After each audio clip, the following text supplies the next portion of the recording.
Welcome back to Get to Know Your City.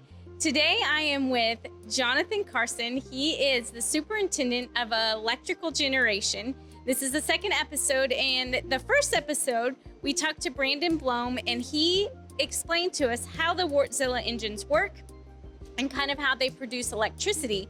But today we are in the electrical room, and we're going to learn how the Wärtsilä engines are powered and how they distribute electricity to the grid. So Jonathan's going to give us some steps on how this works. So Jonathan, what are you going to talk to us about today?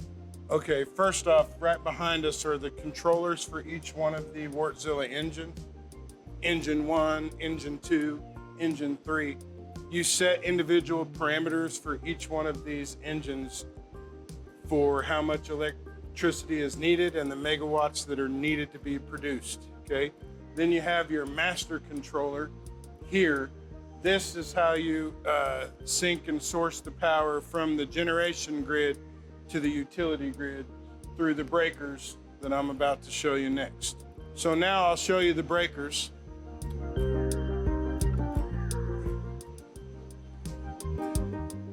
These three breakers right here go with those controllers that I just showed you. Engine 1, Engine 2, Engine 3. When the controllers set a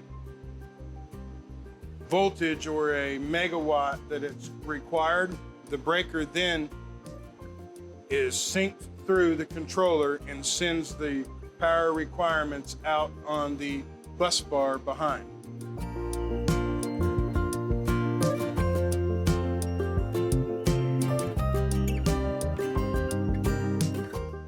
This bus bar leaves the switchgear here, goes out the building.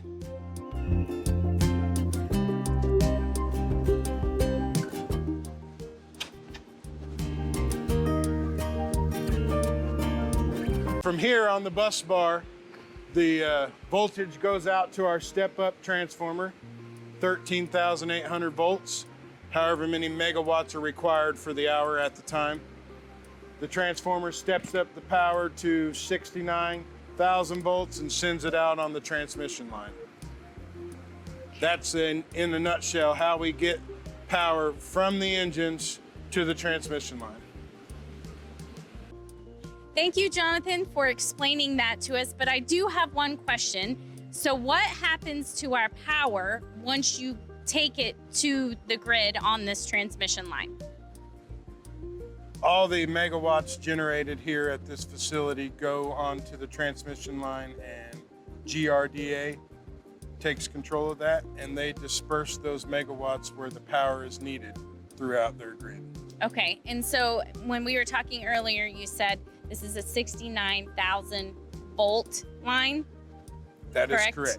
Okay. And we're generating power at 13,800 volts off of our generators. So we have to use that step-up transformer to get the voltage to the specs of the transmission line, which is 69,000 volts. Okay, awesome.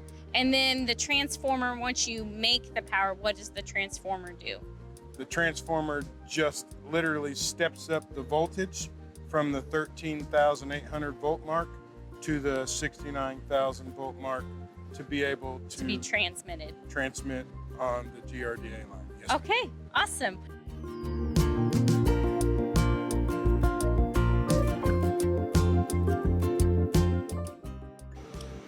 We're back in the electric room. I'm back with Jonathan. He's going to explain a little bit about the vital role of this electrical room to this facility. So, Jonathan? Not only does this get the power out to the grid that we generate, it also controls the cooling tower, the cooling motors for the engines, the fans, all the 480 distribution buckets for lube oil, cooling water, anything associated with the engines. Also house power, HVAC units, the control room, server room, power to the whole facility is out of this room. So this, besides the Wärtsilä engines being obviously the number one importance of this building, but this is like the second importance of the building.